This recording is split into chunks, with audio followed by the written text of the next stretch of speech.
This is about the financial wellness. तो ऐसी कौन सी छोटी बचत की आदतें हैं जो स्थिरता प्रदान कर सकती है और वित्तीय चिंता को कम कर सकती है, ताकि भक्ति पर अधिक ध्यान केंद्रित कर सके। Hare Krishna.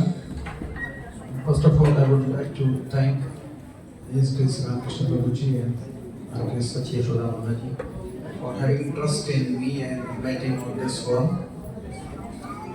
And now, regarding to Prabhuji's question, Prabhuji ने प्रश्न पूछा है कि भक्ति में रहकर बचत के ऊपर किस तरह ध्यान दिया जाए। तो खास करके मैं ये कहना चाहूँगा कि हम लोग को हमारी डे टू डे लाइफ में कम से कम मिनिमम से मिनिमम अगर कहूँ तो 10-20% सेविंग्स होना बहुत जरूरी है। जो हम लोग मंथली कमाते हैं हमारे बिजनेस से या हमारे सैलरी से, उसमें से कम आपको 10% मिनिमम सेविंग्स करना बहुत जरूरी है। आप 20%, 30%, अगर 40% के रेंज तक जाते हो तो बहुत बढ़िया है, लेकिन अगर ये आदत नहीं डाली है तो बहुत जल्द से जल्द हमारे डिवोटीज से रिक्वेस्ट है कि at least start with 10% monthly savings. और 10% भी आपको लगता है कि हम लोग नहीं बचा सकते हैं, आपने अभी कैरियर शुरू किया है, तो कम से कम 5% जो आप कमा रहे हैं उससे आपको स्टार्ट करना बहुत जरूरी है। इस टाइप का सेविंग्स के ऊपर आपको मॉनिटर करना है और 6 महीने के बाद आपको 8 महीने के बाद आपको सेविंग्स 10%, 5% से और थोड़ा कैसे बढ़ाना है उसके ऊपर ध्यान देना बहुत जरूरी है। अच्छा, रूटीन में अगर हम पूछे आपसे कि सेविंग्स का डेफिनेशन क्या है, तो आप क्या कहेंगे? इनकम माइनस एक्सपेंसेस, वो हमारी सेविंग्स है। लेकिन यहाँ श्रीला प्रभुपाद जी के परिवार के लिए सेविंग्स का डेफिनेशन ऐसा नहीं है। Income minus savings equal to expenses. इसका अर्थ क्या हुआ? जो आप कमा रहे हैं उसके बाद उसमें से आप मिनिमम 10%, 10% आप उसको साइड में रखो, उसके बाद जो बचा है वो आपको वापरना है, वो आपको स्पेंड करना है। इससे क्या होगा कि आपको जो सेविंग्स धीरे धीरे जब ग्रो करेगी तो आपको मेंटल स्ट्रेस और टेंशन और एंजाइटी जो है आपको नहीं रहेगी, आपके चिंता का जो विषय है वो नहीं रहेगा, आप शांति से भक्ति कर पाएंगे। हरे कृष्णा। हरे कृष्णा। तो प्रभु जी ने बताया कि हमें 10% सेव करना है, correct? Isn't it? How much percent? 10%. अभी मिनिमम 10%। अभी तो सेव तो कर लिया, अभी इन्वेस्ट किस में करें? This question comes in, right? Yes. So our next question is, devotees hesitate to invest, right? In किस investment में डालें? Worrying it, whether it is materialistic भी हो सकता है, when we think it in devotional aspect, it is risky also.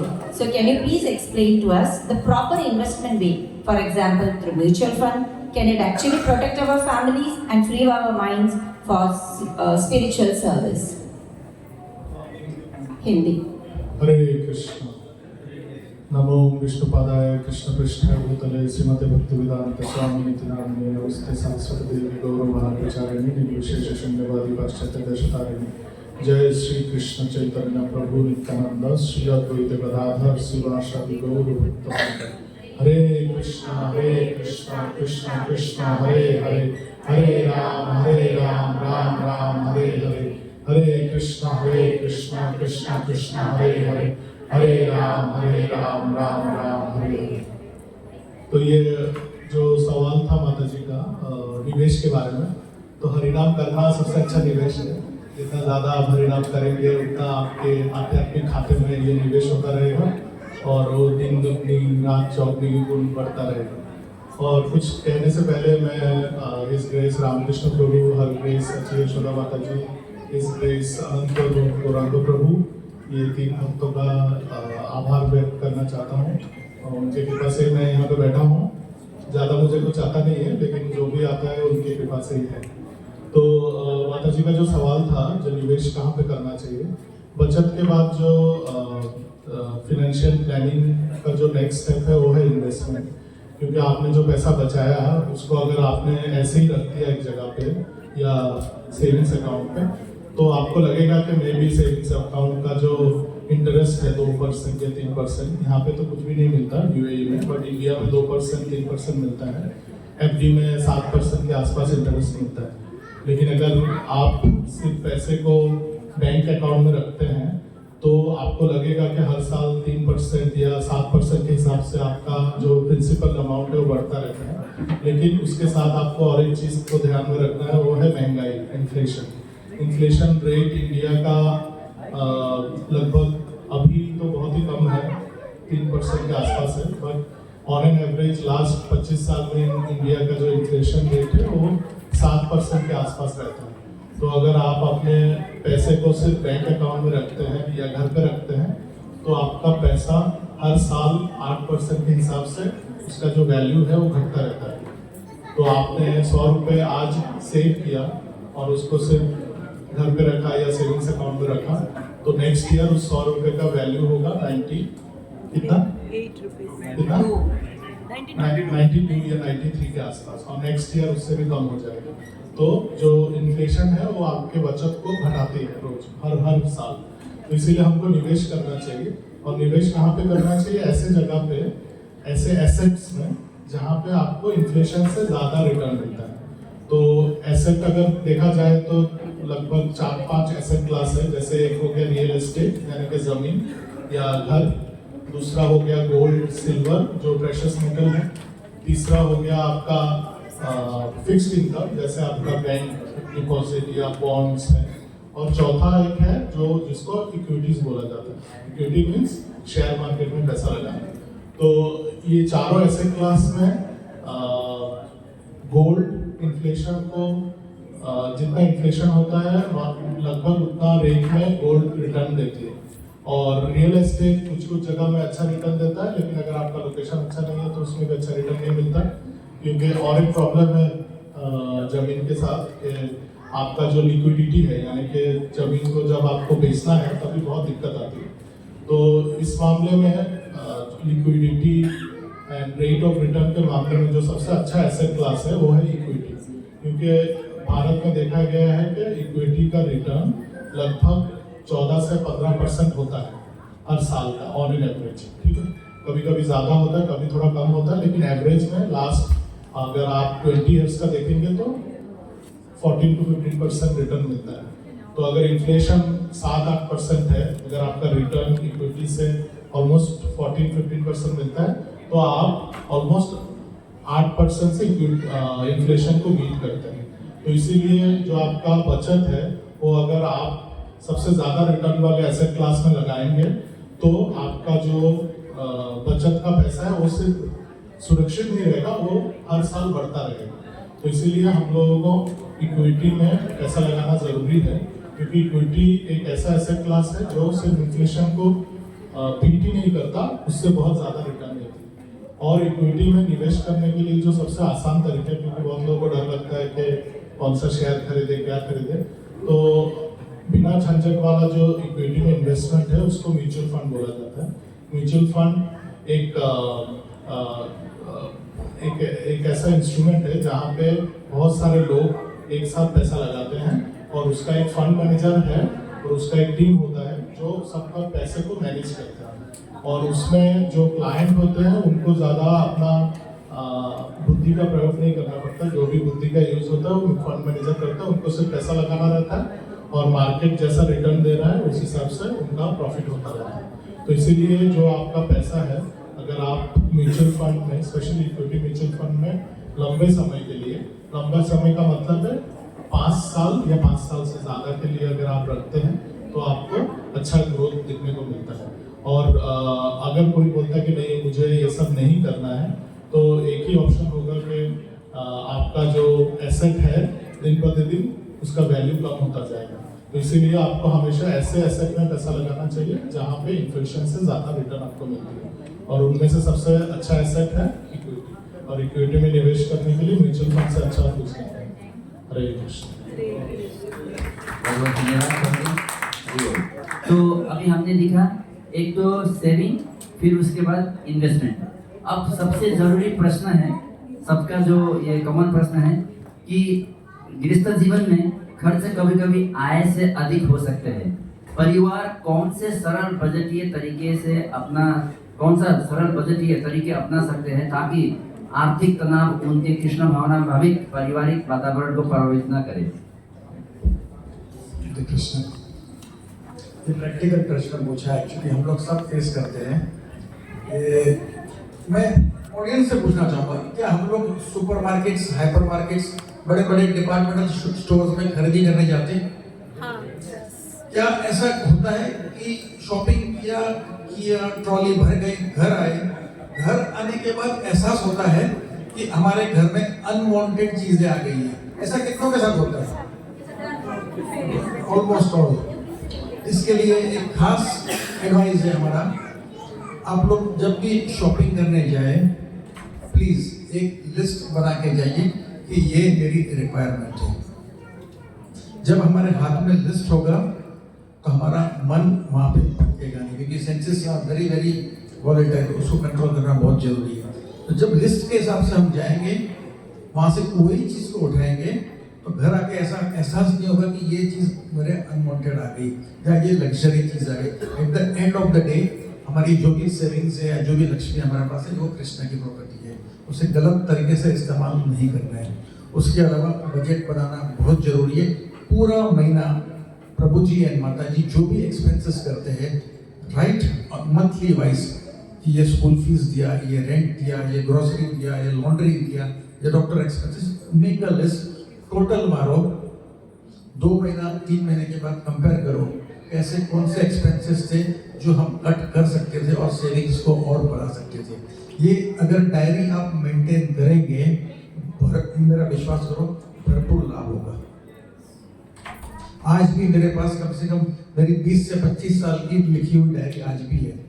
मैं नजर घुमाता हूँ, कभी कभी कंपेयर करने मुझे काम में आती है, मेरे को और मेरी वाइफ को, दोनों को हमें काम में आती है कि ये एक्सपेंसेस अनवांटेड था। तो ये बहुत जरूरी है। When you make a list of expenses you have incurred throughout the month, make it quarterly. हर महीना आपको कंपेयर करना जरूरी है, लेकिन एक क्वार्टर में आपको मालूम पड़ जाएगा ये महीना इतना खर्च आया, ये महीना इतना खर्चा क्यों आया। तो आपके हाथ में लिखा हुआ है। ये एक्सरसाइज 3 से 4 मिनट से ज्यादा नहीं लगता है आपको, वो भी 2-3 दिन में एक बार। उसके अलावा आप 2 चीज को खास ध्यान रखना है, एक तो auxiliary expenses and non auxiliary expenses. Non auxiliary expenses मतलब जो आपको कंपलसरी खर्चा करना ही है, जैसे कि school fees, rent, grocery bills. उसके अलावा ऑक्सिलरी एक्सपेंसेस हैं जो आपने लग्जरी के ऊपर खर्चा किया, या आप होटल में खाना खा लिया, या आपने कपड़ा देखा, मार्केट से कपड़ा खरीद लिया जो जिसकी जरूरत नहीं थी। ये लिस्ट बनाने के बाद आपको उसमें भी कंट्रोल करने का आपको बढ़िया मैसेज बन सकते हैं कि कौन से खर्चे हम भविष्य में कट कर सकते हैं। इस तरह चलेंगे तो आपको बजटिंग परफेक्ट चलेगा और कोई प्रॉब्लम नहीं आएगा, और आप शांति से आपकी भक्ति में आगे भी बढ़ सकते हैं। आपको खास करके जब जपा करते हैं ना, अधिक से अधिक समय पे हमारे चैंटिंग के समय क्या होता है, हमारा माइंड यहाँ वहाँ घूमते रहता है। परेशानियां, जो तकलीफें हैं, जो प्रॉब्लम्स हैं, हम लोग को चैंटिंग के समय अधिक याद आते हैं।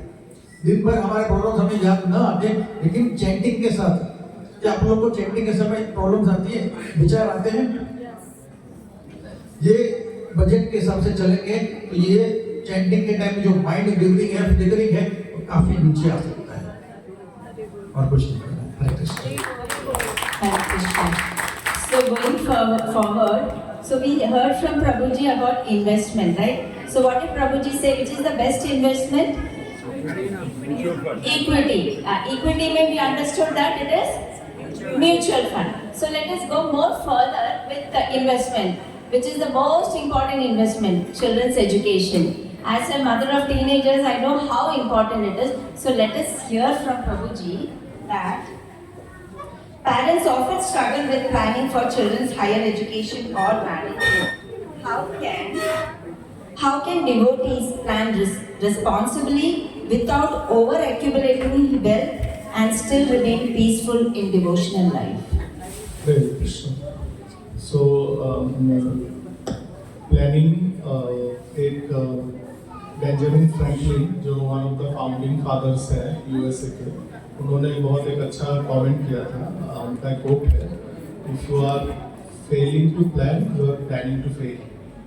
तो आप अगर प्लानिंग नहीं करते हैं तो आप एक अच्छी चीज़ के लिए प्लान कर रहे हो, फेल होने के लिए, ठीक है। तो इसीलिए प्लानिंग या परिकल्पना करना बहुत ही ज़्यादा आवश्यक है, भक्ति में भी और आर्थिक जीवन में भी प्लानिंग बहुत आवश्यक है।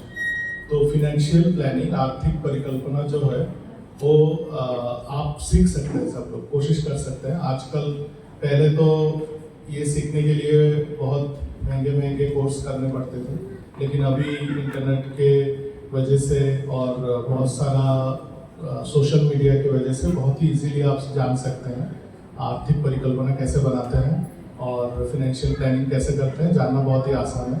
तो अगर आप लोगों में इच्छा है, जागरूकता है, तो आप लोग कोशिश कर सकते हैं सीखने के लिए। अगर नहीं सीखने का इच्छा है, नहीं, अगर आप सीखते हैं तो फायदा क्या होगा कि आप अपना जो आर्थिक आपका जो आर्थिक व्यवस्था है उसको आप ही कंट्रोल कर सकते हैं। आपको पता चल जाएगा किस जगह पे इन्वेस्ट करना है, कहाँ पे निवेश करेंगे, कहाँ से पैसे का जो खर्चा है घटाना है, कहाँ बढ़ाना है, और उस हिसाब से आप अपने जीवन को अच्छी तरह से चला सकते हैं अगर आप फाइनेंशियल प्लानिंग खुद सीखते हैं तो।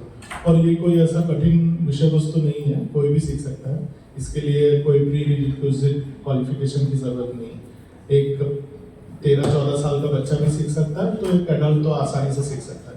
तो आप लोगों को सीखने का इच्छा है तो आप कोशिश कर सकते हैं। और अगर आपको लगता है कि नहीं, आपके पास इतना समय नहीं है, आपके पास सीखने का इच्छा भी नहीं है, तो सबसे बेहतरीन तरीका है आपको किसी फाइनेंशियल गाइड को हायर करना पड़ेगा या उनसे कंसल्ट करना पड़ेगा। वो आपके आर्थिक व्यवस्था को देख के वो आपको गाइड करेंगे कि कहाँ पे पैसा निवेश करने से आपका जीवन सुचारू रूप से निर्वाह कर सके आप। और वो आप हमारे भक्तों में अनंत रूप गौरंग प्रभु हैं, दीपल प्रभु हैं। अगर आप समझते हैं कि मैं इस लायक हूँ तो आप मुझे भी पूछ सकते हैं।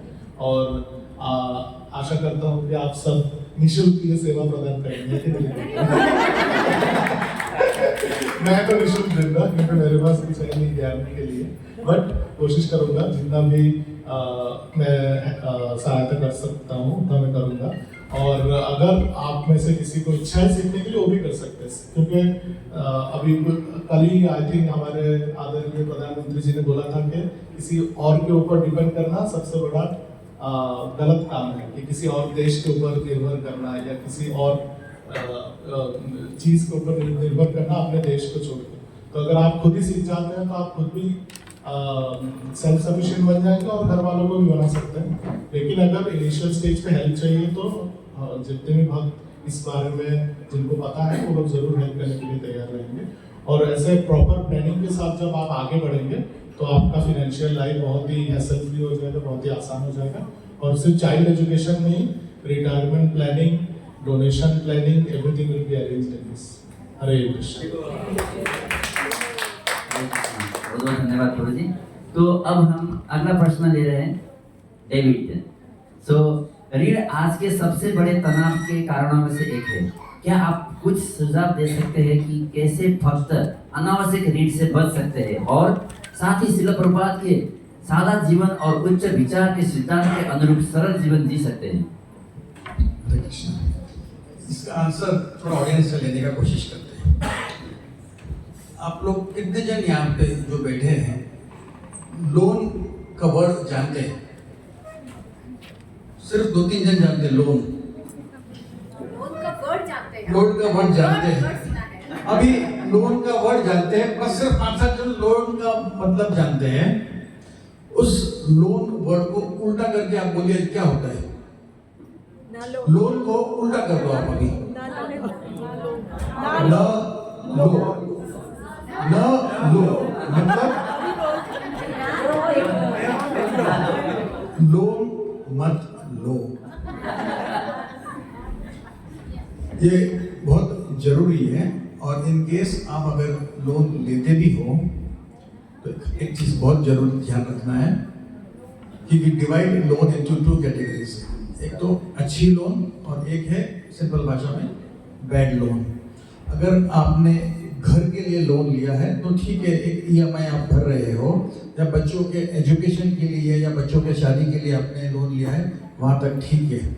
लेकिन एक अच्छी लग्जरियस गाड़ी के लिए आपने लोन लिया है, यूरोप या अमेरिका जाने के लिए अगर लोन लिया है, एप्पल या सैमसंग का लेटेस्ट मोबाइल के लिए अगर लोन लिया है, तो ये सब आ जाता है बैड लोन्स में। तो इससे हम रिक्वेस्ट करेंगे श्रीला प्रभुपाद जी के थिंकिंग के ऊपर के simple living and high thinking के ऊपर चलना चाहिए। इस टाइप की लोन को नहीं लेना चाहिए, नहीं लेना चाहिए, नहीं लेना चाहिए। और बाकी ईएमआई अगर घर के लिए लोन लिया है या बच्चों के एजुकेशन के लिए लोन लिया है, एक सिंपल फॉर्मूला बहुत जरूरी है ध्यान में रखने के लिए कि आपकी जो आमदनी है उसका 20 से 30% के ऊपर आपका ईएमआई नहीं जाना चाहिए, नहीं जाना चाहिए, नहीं जाना चाहिए। अगर आप 100 दिरहम कमा रहे हो महीने का, तो आपका ईएमआई का वैल्यू मैक्सिमम 30 होना चाहिए।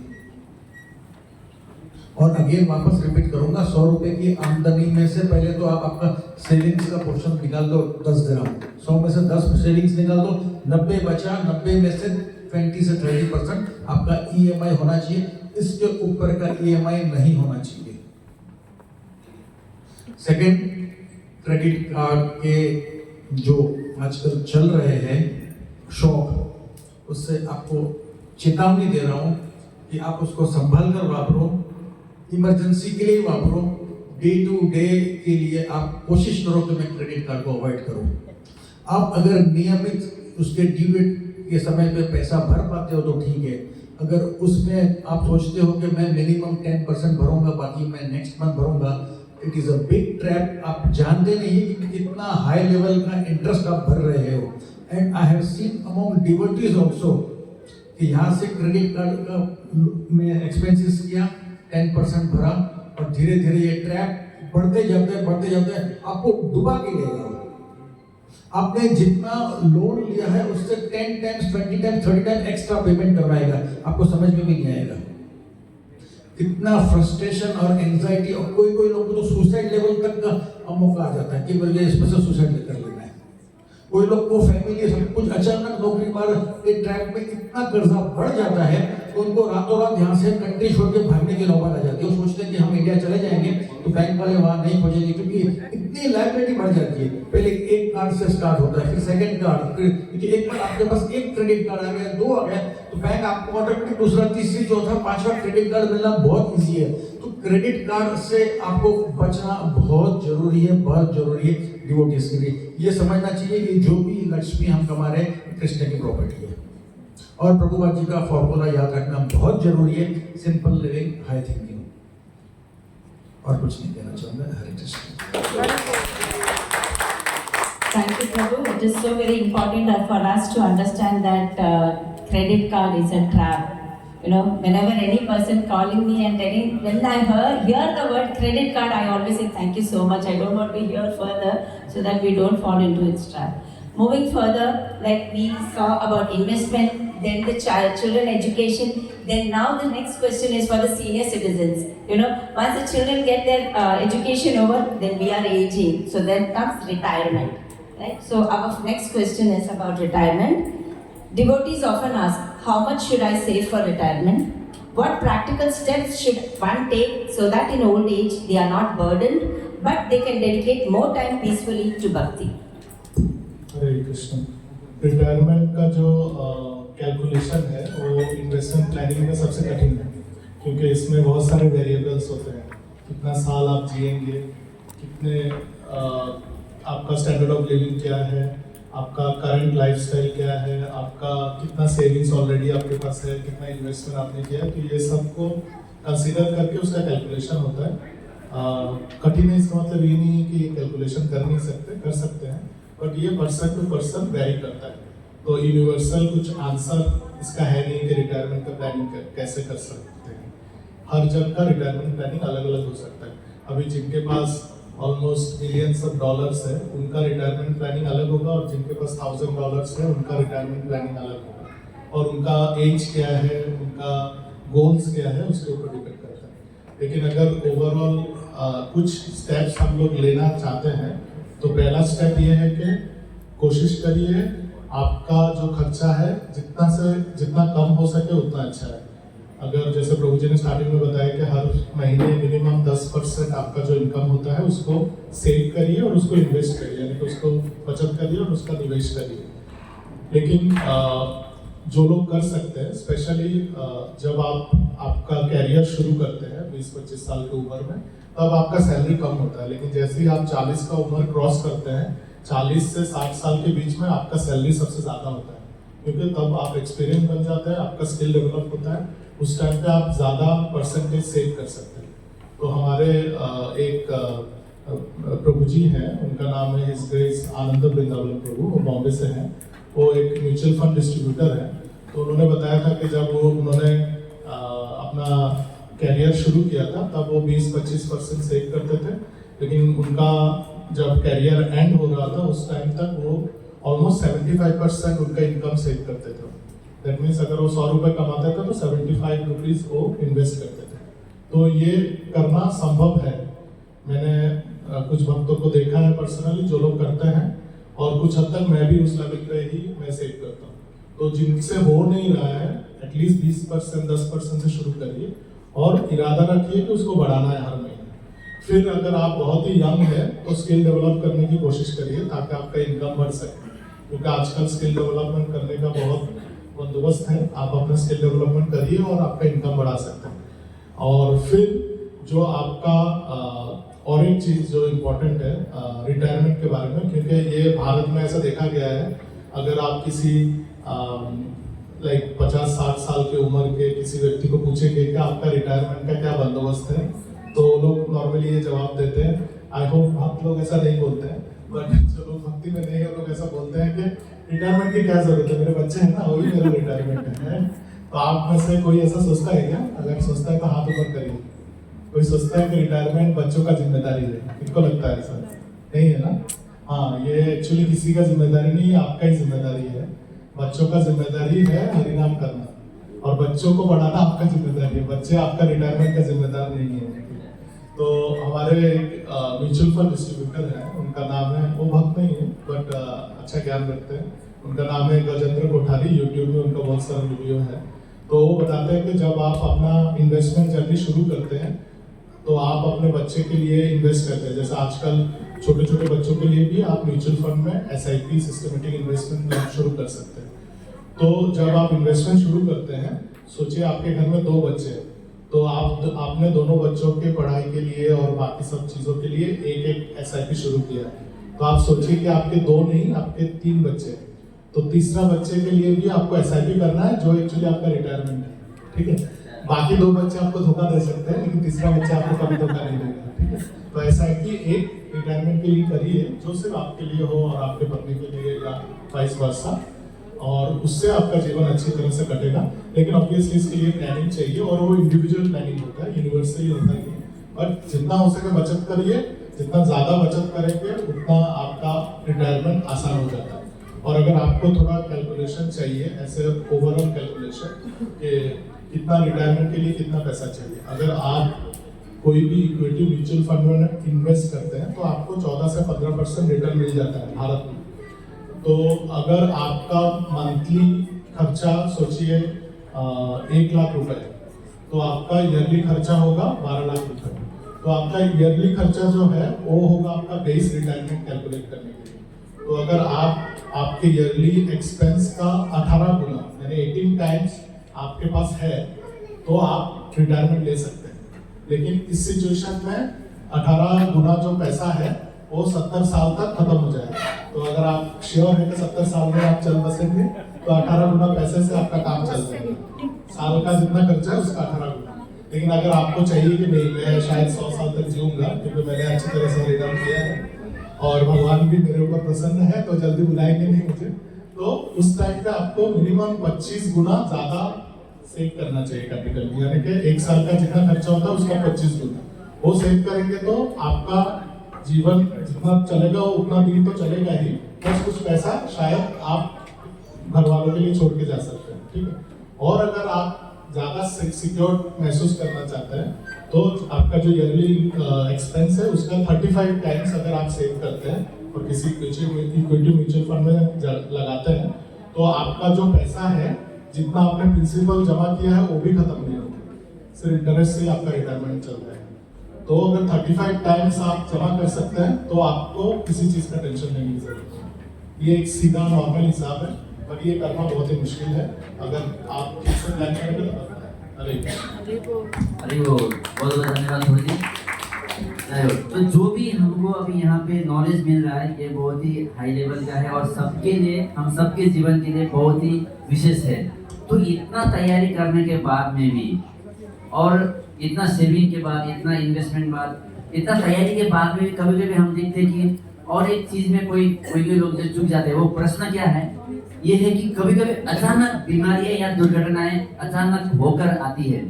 भक्तों को बीमा, चाहे स्वास्थ्य हो या जीवन बीमा, को परिवार और सेवा की निरंतरता की सुरक्षा के रूप में संतुलित तरीके से कैसे अपनाना चाहिए?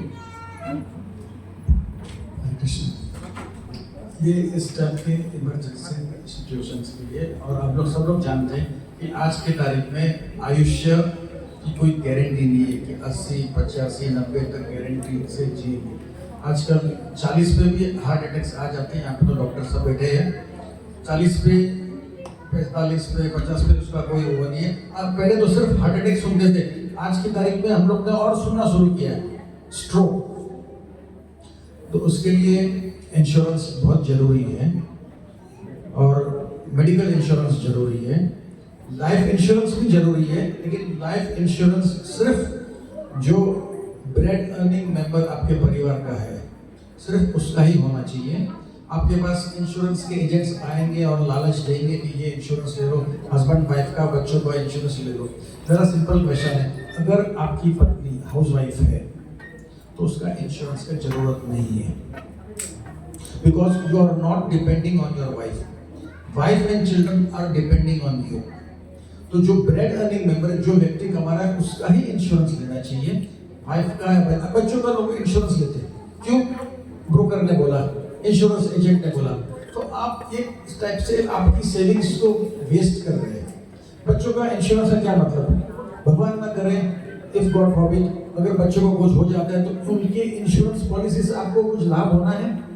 आप तो कमा रहे हैं, वहां पे सिर्फ इमोशनल लॉस है। तो बच्चों की एंड हाउसवाइफ अगर है, उनकी कोई पॉलिसी नहीं लेनी है। उसके अलावा आपको ब्रोकर्स लोग, इंश्योरेंस एजेंट्स और मिसगाइड करते हैं कि इतना पॉलिसी ले लो, इतने साल के बाद आपको इतना रिटर्न्स मिलेगा। उसको कहते हैं money back policy. Money back policy में भी आपको जो रिटर्न्स है, आपका लाइफ का इंश्योरेंस का कॉस्ट उसमें से वो कट करते, उसके बाद उनका मैनेजमेंट फीस कट करते और उसके बाद आपको रिटर्न देते हैं। That is also expensive indirectly. सुनने में अच्छा लगता है। आपको लेना है टर्म पॉलिसी। टर्म पॉलिसी का बेनिफिट ये होता है कि हर साल आपको पैसा भरना है, नॉमिनल अमाउंट भरना है आपको, और आपको 50 लाख, 1 करोड़, 2 करोड़ की आप पॉलिसी ले सकते हो और नेक्स्ट ईयर वापस भरना है। लेकिन ये टर्म पॉलिसी आप कम उम्र में लेंगे तो आपका प्रीमियम कम आएगा। एज एंड व्हेन आप 35-40 के बाद ये पॉलिसी लेंगे तो फायदा नहीं है। जितने कम उम्र में लेंगे तो ये पॉलिसी आपको कम प्रीमियम में आएगी और हर साल इसका पैसा भरना है, प्रीमियम कम रहेगा, अमाउंट बड़ा रहेगा। मानो 1 करोड़ का लिया, 2 करोड़ का, तो हमें इतना शांति है कि कुछ मुझे हो जाए तो मेरे फैमिली को 1 करोड़ या 2 करोड़ मिल जाएगा। मनी बैक पॉलिसी में इतनी बड़ी अमाउंट नहीं आती है, तो वो लेने का मैं रेकमेंड नहीं करूंगा। Do not go for money back policies, only go for term policy and you pay premium every year, that's all. आपका एवरी ईयर पॉलिसी एक्सपायर हो गई, वापस प्रीमियम भरिए and get it activated for 1 more year. Medical insurance जरूरी है, वो पूरे परिवार के लिए, किसी को भी कुछ भी समय कुछ हो सकता है। और जब टर्म पॉलिसी लेते हैं तो उसके अंदर राइडर्स आप ऐड करवाइए। फॉर एग्जाम्पल, राइडर्स में आपको एक्सीडेंटल कुछ हो गया है तो डबल बेनिफिट मिलता है। थोड़ा प्रीमियम बढ़ता है लेकिन उसमें बेनिफिट आपको डबल मिलता है। कभी कभी ऐसा होता है, एक्सीडेंटल राइडर लेने के बाद आपको एक्सीडेंटल आप कुछ परमानेंट या पार्शियल डिसेबिलिटी भी हो सकती है। आप जीवित हो, आप जिंदा हो, लेकिन एक हाथ है, एक पैर या आंख या कान कुछ चले गए, तो वो राइडर का आप उसमें ऐड करवा सकते हो with very nominal extra premium. तो आपको एक्सीडेंटल में भी आप पार्शियल डिसेबिलिटी आ गई या परमानेंट डिसेबिलिटी आ गई, आप जीवित हो लेकिन काम धंधा नहीं कर पा रहे, तो आपको उस केसेस में डबल कवरेज मिलता है। तो this are my small recommendation and tips आप सभी के लिए। Term policy number 1, only take insurance coverage for the bread earning member of the family. सबका इंश्योरेंस कवरेज लेना जरूरी नहीं है। That's all. Hare Krishna. Hare Krishna. Thank you Prabhu ji, that was really informative. अब आगे बढ़ते हैं donation, charity. It is said in Bhagavad Gita also, right, that we should do charity in the mode of goodness. So let us understand from Prabhuji, how can devotees allocate a portion of their earnings responsibility for temple projects, book distribution or other devotional cause, but without compromising family needs? हरे कृष्ण। तो दान करना सबसे ज़्यादा ज़रूरी चीज़ है। कुछ दिन पहले मैंने एक हार्वर्ड बिजनेस स्कूल के प्रोफेसर हैं, उनका नाम है प्रोफेसर आर्थर ब्रुक्स। तो उन्होंने बताया था कि पैसा जो है ये थोड़ा भौतिक उदाहरण होगा, बट आध्यात्मिक जीवन में भी इसका थोड़ा इम्पोर्टेंस है। तो उन्होंने बताया, तो उन्होंने बहुत एक आई ओपनिंग बात बताई, तो आप लोग सुन के बताइए आप लोगों को कैसा लगा। तो उन्होंने बताया कि जो पैसा है, पैसे को सिर्फ 5 तरीके से हम लोग यूज कर सकते हैं। पहला तरीका बाइंग स्टफ, चीज़ों को खरीदना। सेकंड तरीका बाइंग टाइम, यानी कि आपके पास पैसा है तो आपने किसी और को पैसा देके हायर किया, वो आपका काम कर रहे हैं और वो टाइम एक्स्ट्रा आपको मिल रहा है। या आपने एक मशीन खरीद लिया जैसे वॉशिंग मशीन, उससे आपका टाइम बचता है। So buying time is the second use of money. Buying experience, buying experience means अभी आप सब लोग मिलकर मायापुर घूमने चलेंगे, उसके लिए थोड़ा पैसा का खर्चा होता है, ठीक है, तो उससे आपको एक एक्सपीरियंस मिलता है। तो ये है third use, buying experience. Fourth use is saving, saving का मतलब है बचत करना, सबको मालूम है। और चौथा पांचवा जो यूज है वो है गिविंग इन चैरिटी। तो ये 5 चीजों को छोड़ के पैसे का और कोई यूज नहीं। आप खुद सोच के देख सकते हैं, ये 5 चीजों को छोड़ के पैसे को और किसी काम के लिए आप यूज नहीं कर सकते। तो इसमें बोला जाता है कि इसमें से 4 चीजें ऐसे हैं जिसको करके आपको सुख मिलता है, और एक ऐसा चीज है, एक ऐसा यूज है जिसको करने से कुछ सुख नहीं मिलता, ठीक है। तो लेकिन हमारा ब्रेन इस हिसाब से वायर किया गया है, ट्रेनिंग की वजह से, कॉलेजों में जाने की वजह से, हम लोग वही एक चीज ज्यादा करते हैं जो करने से हमको सुख नहीं मिलता है। वो क्या चीज है? चीजें खरीदना, बाइंग स्टफ, आईफोन 17 प्रो, ठीक है, फिर कोई ऐसा गाड़ी जो बहुत ही ज्यादा महंगा हो।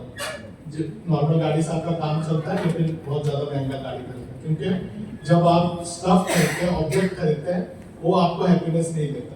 जब आप समय खरीदते हैं, यानी कि आपको टाइम मिल रहा है कृष्ण भक्ति करने के लिए। कितने लोग एक्चुअली ऐसे जॉब में हैं जो लोगों को जॉब में जाना अच्छा लगता है? हाथ उठाइए, देखिए दुखी लोग कितने ज्यादा है। हरे कृष्ण। तो जो लोगों ने हाथ उठाया उनको कांग्रेचुलेशन, और जिन्होंने हाथ नहीं उठाया उनकी ऑनेस्टी के लिए उनको कांग्रेचुलेशन। तो दैट मीन्स आप लोग ऐसे किसी काम में है जहाँ पे आपको आनंद नहीं मिल रहा, फिर भी आपको जाना पड़ रहा है। तो कितना अच्छा होता अगर आपके पास इतना पैसा होता कि आप वो काम ना करते, आपके बदले में कोई और करता, राइट। तो इसीलिए ये 4 चीजों में पैसे का खर्चा करना चाहिए। बाइंग टाइम, बाइंग टाइम कैसे होगा? जब आप सेव करेंगे, इन्वेस्ट करेंगे, ठीक से प्लानिंग करेंगे, तो आप समय खरीद सकते हैं, यानी कि आप दूसरों को काम पे लगा सकते हैं। सेकेंड, बाइंग एक्सपीरियंस, धाम यात्रा करिए या कहीं कुछ और एक्सपीरियंस करना है, उसके लिए जाइए, उसमें कोई पाबंदी नहीं, बट जितना आपका स्टैंडर्ड ऑफ लिविंग है उतना ही खर्चा करिए, उससे ज़्यादा नहीं। फिर saving and then giving in charity.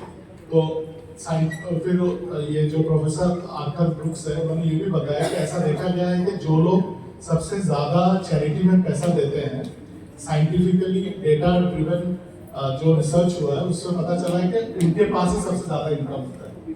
जो ज़्यादा चैरिटी में पैसा देते हैं उनको सबसे ज़्यादा इनकम होता है। अभी आप बोलेंगे कि इसका डेटा कहाँ से आया, तो मैं आपको बताता हूँ। इंडिया में जो सबसे बड़ा ट्रस्ट है, चैरिटेबल ट्रस्ट, उसका नाम है टाटा सन्स। टाटा सन्स जो है वो इंडिया का जो सबसे बड़े 20-25 कंपनी है, जैसे Tata consultancy services, Tata steel, Tata Motors, ये सब। आपकी जगह एक अर्जेंट अनाउंसमेंट है कि व्हीकल 61635 टोयोटा, जो भी जिसका गाड़ी है कृपया करके जल्दी से वो गाड़ी हटाइए, उधर गाड़ी को ब्लॉक करके रखा है। 61635 टोयोटा 61635 61635 जिसका भी गाड़ी है कृपा करके जल्द से जल्द हटा दीजिए। हरि बोल। हरे कृष्ण।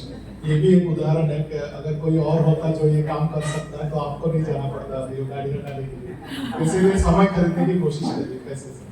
तो जो मैं उदाहरण दे रहा था कि इंडिया का जो सबसे बड़ा ट्रस्ट है, चैरिटेबल ट्रस्ट, वो है टाटा सन्स। टाटा सन नाम का चैरिटी है, लेकिन वो इंडिया के सबसे प्रॉफिटेबल कंपनी में उनका ओनरशिप है, जैसे Tata consultancy services, Tata steel, Tata chemical, जितने भी टाटा के कंपनीज हैं उनके जो मेजर शेयर होल्डर है वो टाटा ट्रस्ट है। और टाटा ट्रस्ट जितना भी प्रॉफिट कमाता है ये सब कंपनी से, उसका 60% डोनेशन में देते हैं, चैरिटी में देते हैं। फिर भी उनका पैसा खत्म नहीं होता है, बढ़ता रहता है, हर साल उनका इनकम बढ़ता रहता है। और उनको और एक फायदा क्या होता है चैरिटी में देने से, गवर्नमेंट का जो इनकम टैक्स डिपार्टमेंट है उसके नजर से वो लोग बचेंगे, तो डबल प्रॉफिट, टैक्स भी नहीं देना पड़ता, इनकम भी बढ़ रहा है और भगवान का कृपा भी मिल रहा है। तो नॉट ओनली टाटा सन्स, आप बिरला ग्रुप को देख लीजिए, आप अदानी ग्रुप को देख लीजिए, रिलायंस को देखिए, बिल गेट्स को देखिए। One of the biggest trust is managed by Bill Gates foundation. वो इतना पैसा डोनेट करते हैं लेकिन फिर उनका प्रॉफिट हर साल बढ़ता है। तो चैरिटी साइंटिफिकली भी आपके लिए अच्छा है।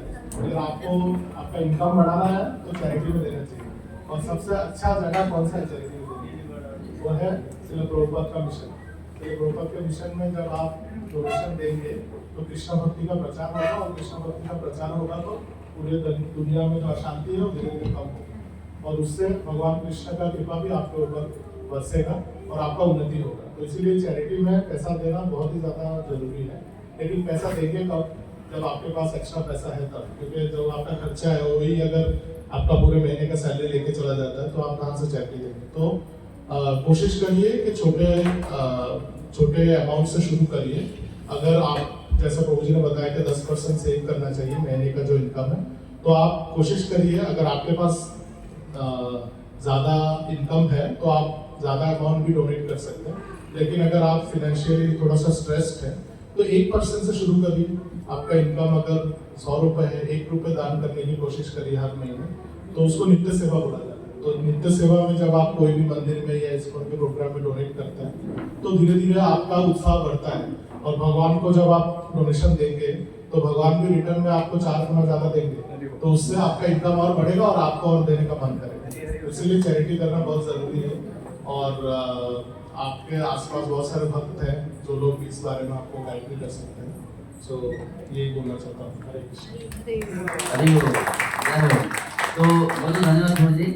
जैसा कि प्रभु जी ने बताया कि चैरिटी और फुजूल की खर्च जो स्टफ जो परचेस करते हैं, इसमें लेकिन बात आता है, अगर हम लोग यहाँ पे पति पत्नी को पूछेंगे, एक फैमिली को, कि कौन ज़्यादा चैरिटी में जो है दान देने में उत्साहित रहते हैं और कौन ज़्यादा खरीदारी में, तो थोड़ा सा मतभेद हो सकता है। तो इससे रिलेटेड एक प्रश्न है कि अक्सर पैसों को लेकर मतभेद पति पत्नी के रिश्तों में खटास पैदा कर देते हैं। आप गृहस्थ दंपतियों को वित्तीय लेन देन में पारदर्शिता और सामंजस्य बनाए रखने के लिए क्या सलाह देंगे ताकि उनका ध्यान कृष्ण की सेवा पर केंद्रित रहे? बहुत की प्रश्न पूछ दिया प्रभु जी आपने, जो इसका आंसर की कोशिश करते हैं। पहले तो ऑडियंस को पूछते हैं कि लगभग यहाँ जितने डिवोटीज बैठे हैं ऑलमोस्ट मेजोरिटी सब गृहस्थ जीवन वाले हैं। एक प्रश्न है आपसे, पति और पत्नी शादी के बाद कितने साल के बाद एक दूसरे पर संपूर्ण विश्वास कर सकते हैं? ये प्रश्न आप लोगों के लिए, आप लोग आंसर दीजिए। शादी के कितने साल के बाद आप लोग एक दूसरे के ऊपर विश्वास करते हो? 5 साल। बहुत बढ़िया। एग्जैक्ट ये मेरे हिसाब से भी 5 साल था कि ये 5 साल लगता है एक दूसरे के ऊपर संपूर्ण विश्वास करने के लिए। और किसी का मतभेद है, माता जी ने 5 साल कहा और मैं भी 5 साल के मत में हूँ, और किसी का दूसरा ओपिनियन है।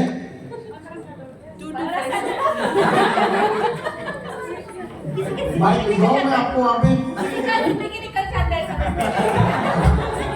अब हमें एक चीज समझना है, जब हम इस्कॉन ज्वाइन करते हैं, हम श्रील प्रभुपाद जी के मिशन में है यहाँ पे, वी आर गृहस्थ जीवन में जब हम हैं, we are children of lord Shri Krishna. 5 साल के बाद पति पत्नी के ऊपर 100% विश्वास हो जाना चाहिए। तब तक एक आध संतान भी आ जाती है, संपूर्ण विश्वास हो जाना चाहिए। एक स्ट्रॉन्ग रिकमेंडेशन देना चाहूँगा कि 100% ट्रांसपेरेंसी होनी चाहिए हस्बैंड और वाइफ के बीच में, क्योंकि 5 साल के अंदर आपका विश्वास आ गया है तो ट्रांसपेरेंसी बहुत जरूरी है। अगर ट्रांसपेरेंसी नहीं है हस्बैंड और वाइफ के बीच में तो एक हेल्दी रिलेशनशिप नहीं रहेगा। हमेशा पति या पत्नी डाउट में रहेंगे कि ये कुछ अलग से कुछ कर रही है या वो अलग से कुछ कर रहा है, इसलिए ट्रांसपेरेंसी बहुत जरूरी है। आपके पास क्या सैलरी है प्रभु की, वो माता जी को जानना पूरा अधिकार, उनको बताना जरूरी है कि ये मेरी सैलरी है, ये मेरी इनकम है। आप आपकी सैलरी और आपकी इनकम जब वाइफ के साथ शेयर करेंगे तो she is the best planner. Second, आपको डोनेशन देना, जैसे प्रभु जी ने कहा कि आपको डोनेशन देना है, धर्म करना है, कृष्ण कॉन्शियसनेस के टेम्पल में आप कृष्ण की सेवा में करना है, तो दोनों मिलके, क्योंकि उनको आप दोनों को मालूम है कि what is your financial status, आपके पास क्या सेविंग्स है, दोनों को मालूम है। तो ये आप मिलके प्लानिंग करके धर्म को आप सेविंग्स को आप डोनेशन में कैसे करना है वो आप मिलके कर सकते हैं, तो ये बहुत जरूरी है। तीसरी मेन बात है कि do not depend on your children even after retirement. जैसे प्रभु जी ने कहा कि ये हमारे को डिपेंडेंट नहीं रहना है। Keep your complete savings transparent and keep with you only. आपकी सेविंग्स आपके पास ही है। बहुत से माता पिता सोचते हैं या खास करके माताएं इमोशनल हो जाती है कि बच्चों के नाम पे इतना कर दो, हम उनके साथ रहेंगे, वो हमारा ख्याल रखेंगे। ये गलती नहीं करना है, नहीं करना है, नहीं करना है। हमारे जाने के बाद सब कुछ उनका है, लेकिन तब तक हमारे पास हमारी लक्ष्मी होनी बहुत जरूरी है। अगर हमारे पास हमारी लक्ष्मी है तो हमारी साधना हमारे रिटायरमेंट के समय में भी फर्स्ट क्लास चलेगी। आपने किसी को उधार दिया, प्रभु जी ने खास करके, इमीडिएटली माता जी को बताइए वाइफ को कि मैंने इतना पैसा किसी को उधार दिया है और वापस आता है तो ही बताओ। आपका क्या एसेट्स है इंश्योर्ड और क्या लायबिलिटी है, हस्बैंड वाइफ को जानना पूरा अधिकार है, उनको बताना जरूरी है। बहुत से केसेस में, अच्छा मेरे घर का एग्जांपल, जून 16 तारीख को मेरे अंकल का डेथ हो गया। मेरे संगे मेरे पापा के छोटे भाई का डेथ हो गया। 1 महीना रोना धोना चला, लेकिन मेरी काकी परेशान रहती थी। फिर धीरे धीरे मालूम पड़ा कि अंकल भरपूर पैसा छोड़ के गए। तो ये सब चीज बाद में मालूम पड़े और कुछ स्ट्रगल आए, बैंक के लफड़े आए, ये आए वो, उससे अच्छा be transparent, disclose everything to your wife. ये हेल्दी पॉइंट है।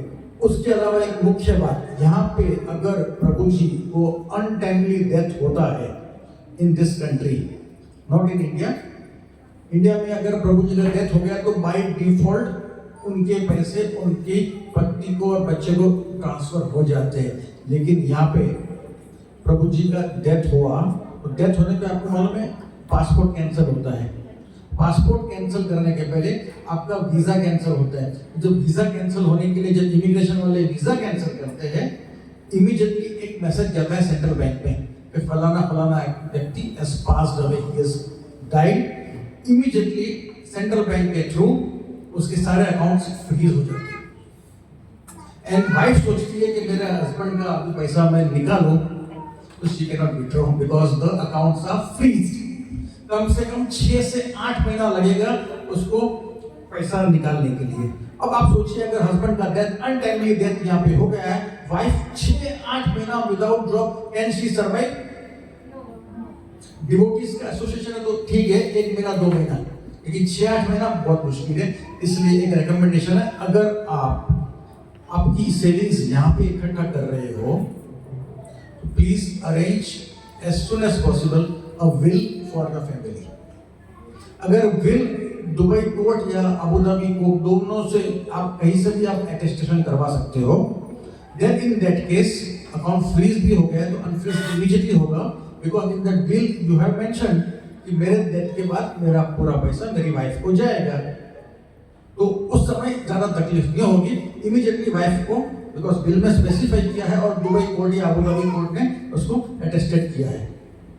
तो ये अगर आप सब कुछ पूरी सेविंग्स इंडिया ट्रांसफर करते हो, बहुत से जनों का आदत है सेविंग्स, अगर पूरी सेविंग्स आप इंडिया ट्रांसफर करते हो तो मैं कहूँगा बिल की जरूरत नहीं है। Otherwise please as soon as possible ASAP please arrange your bill for your family. That's all. Hare Krishna. Hare Krishna. A very informative session. Now we have the last question for the day, which is about shortcut. Everybody likes shortcut, isn't it? Wherever we go, everywhere we want everything to be done at a short period. So the next question is, in today's world, we see many shortcuts to money. How important it is for a devotee to earn honestly, and how does ethical income directly affect the purity of our bhakti? हरे कृष्ण। मुझे लगता है इस सवाल का जवाब भक्तों को ज़्यादा अच्छी तरह से आता होगा, मैं क्या जवाब दूँ इसके बारे में। लेकिन चार जो रेगुलेटरी प्रिंसिपल है, जो सभी शास्त्रों में जिसका वर्णन है, मांसाहार नहीं करना, जुआ ना खेलना, मदिरा पान ना करना, या कोई भी नशा ना करना, और अवैध संग्रह को त्याग करना। कोई भी ये चार चीज़ों से जो भी पैसा कमाने की कोशिश करते हैं, वो पैसा ज़्यादा दिन रहता नहीं है, क्योंकि कर्म का बंधन इतना प्रबल है कि अगर आप गलत तरीके से पैसा कमाएंगे तो पैसा धीरे धीरे चला जाता है। एक बुक है जिसका नाम है आई थिंक मनु संहिता। मनु संहिता एक ऐसा बुक है जो स्वयंभू मनु ने लिखा है, उन्होंने बताया है। वो अपने जो प्रोजनी है, यानी कि हम लोगों के लिए उन्होंने लिखा है कि हम लोगों को कैसे जीवन बिताना चाहिए और कैसे नहीं बिताना चाहिए, और अच्छे तरीके से जीवन निर्वाह करने से क्या फल मिलेगा, और गलत तरीके से यानी कि अनएथिकल तरीके से जीवन निर्वाह करने से क्या फल मिलेगा। तो उसमें उन्होंने बताया है कि अगर आप गलत तरीके से काम करके, यानी कि चार जो नियम है इसका उल्लंघन करके अगर आप पैसा कमाते हैं, तो हो सकता है कि कुछ समय के लिए आप बहुत ज़्यादा पैसा कमाएं, आपका बहुत शोहरत हो दुनिया में, और आप बहुत ज़्यादा कामयाब दिखें लोगों के सामने, लेकिन वो जो शोहरत है, पैसा है, नाम है, वो कुछ ही समय में आपके पास से चला जाएगा, और सिर्फ आपका ही विनाश नहीं होगा, आपका पूरा परिवार का विनाश होगा। ठीक है, तो ये ऐसा उदाहरण आप भारत में भी देख सकते हैं कि जो भी बड़े बड़े चोर हैं तो उनके साथ या उनके फैमिलीज के साथ क्या हुआ है। ठीक है, मैं किसी का नाम लेके किसी का अपमान नहीं करना चाहूँगा, लेकिन जिन्होंने भी बड़ा घोटाला किया है या जिन्होंने भी किसी गलत तरीके से पैसा कमाने की कोशिश किया, उनका भी पतन हुआ, उनके पूरे जो परिवार है उसका सुमूल तरीके से उनका उत्पादन हो गया। तो इसीलिए गलत तरीके से तो पैसा कभी कमाना नहीं चाहिए, और सही तरीके से अगर आप एक पैसा भी कमाते हैं तो भगवान कृष्ण की कृपा से वो पैसा कोई आपसे चीटिंग करके ले भी नहीं सकता। लेकिन अगर आप चीटिंग करके कमाएंगे तो कोई और चीटर आपसे लेके चला जाएगा, और चीटर अलग अलग टाइप के हो सकते हैं। तो हमारे जो गवर्नमेंट का इनकम टैक्स डिपार्टमेंट है, उनको भी आप चीटर में काउंट कर सकते हैं। ठीक है, तो टैक्स के तरीके से या किसी और तरीके से वो आपसे चला जाएगा वो पैसा। तो इसीलिए एथिकल तरीके से पैसा कमाना बहुत ज़रूरी है। और बट इसमें और एक चीज़ भी याद रखना चाहिए कि हम लोग जो भी काम करते हैं, भौतिक जगत में रह के जितना भी काम करते हैं, अगर हमको लगता भी है कि हम लोग निष्पाप होके पैसा कमा रहे हैं, तो एक्चुअली 100% निष्पाप हम लोग हो नहीं सकते। सबसे जो बेहतरीन सेवा या बेहतरीन काम बताया गया है शास्त्रों में, वो है कृषि करना, कृषि या गोपालन करना। उससे जो पैसा कमाते हैं वो सबसे अच्छा कमाई माना जाता है। लेकिन कृषि और गोपालन भी आप जब करते हैं तब भी आप उसके साथ बहुत सारा पाप करते हैं। जैसे जब आप कृषि करते हैं, जब आप हल चलाते हैं, तो हल चलाते वक्त बहुत सारे जीव मर जाते हैं, तो ये भी एक किस्म का पाप ही है। तो निष्पाप होकर कोई भी काम कर सकते हैं, ये धारणा छोड़ दीजिए, क्योंकि हमेशा जब पैसा कमाने आप जाएंगे कुछ ना कुछ पाप होगा ही। ये प्रभुपाद ने भी बताया, शास्त्रों में भी लिखा हुआ है। तो अभी जो पाप हम लोग जानबूझ के नहीं करते हैं उसके लिए तो हमको माफी मिल जाएगी, लेकिन जो पाप हम लोग ना जान के करते हैं उसके लिए हमको क्या करना चाहिए? उसके लिए शास्त्र में जो दान का जो प्रावधान है इसके लिए दिया गया है। तो आप जो एथिकली पैसा कमा रहे हैं उसमें भी कुछ पाप छुपा हुआ रहता है, तो उस पाप को मिटाने के लिए आपको भगवान के चरण में दान करना चाहिए, वैष्णव सेवा में दान करना चाहिए। उससे आपको जो भी छोटा मोटा अननोन पाप है उससे भी मुक्ति मिल जाएगी। बट नोइंगली कोई भी पाप करके पैसा कमाने की कोशिश नहीं करना चाहिए, क्योंकि वो ज़्यादा दिन आपके पास रहेगा। हरे कृष्ण। तो बहुत बहुत धन्यवाद दीपाल प्रभु जी एंड सिद्धार्थ प्रभु जी, और आप दोनों ने आज बहुत ही ज़्यादा जो है हमको नॉलेज दिया, और आशा है आप सब लोग ने बहुत कुछ सीख लिया है। सही है, हरि बोल।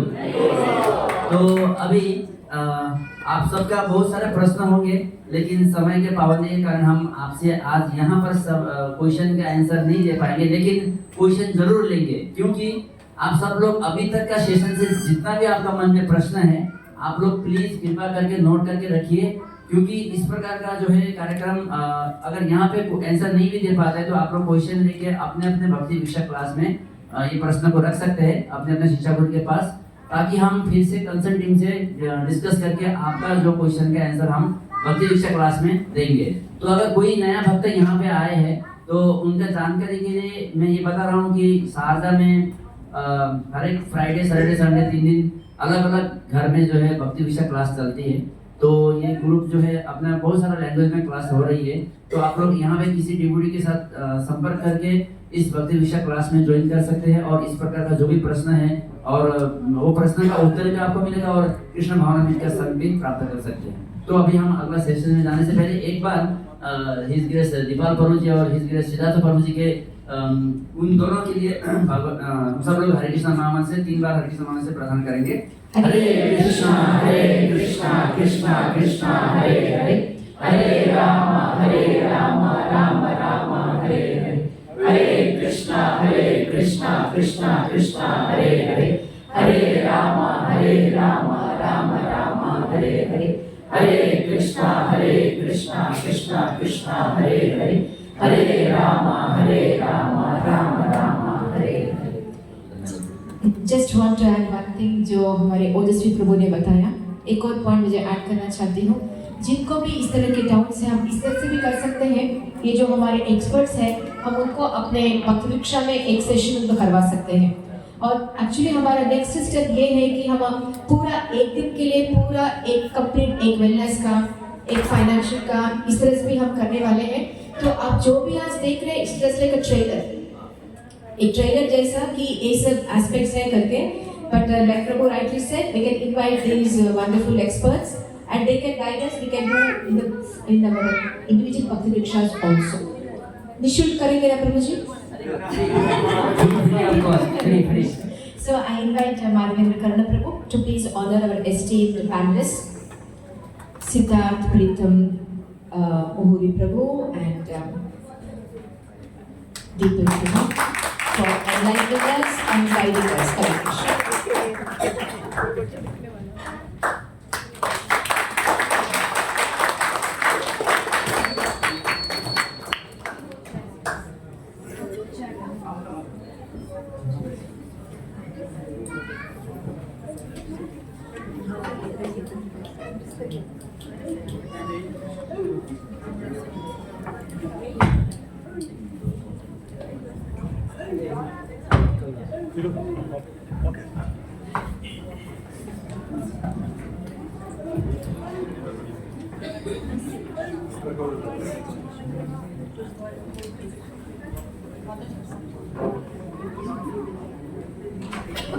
Krishna.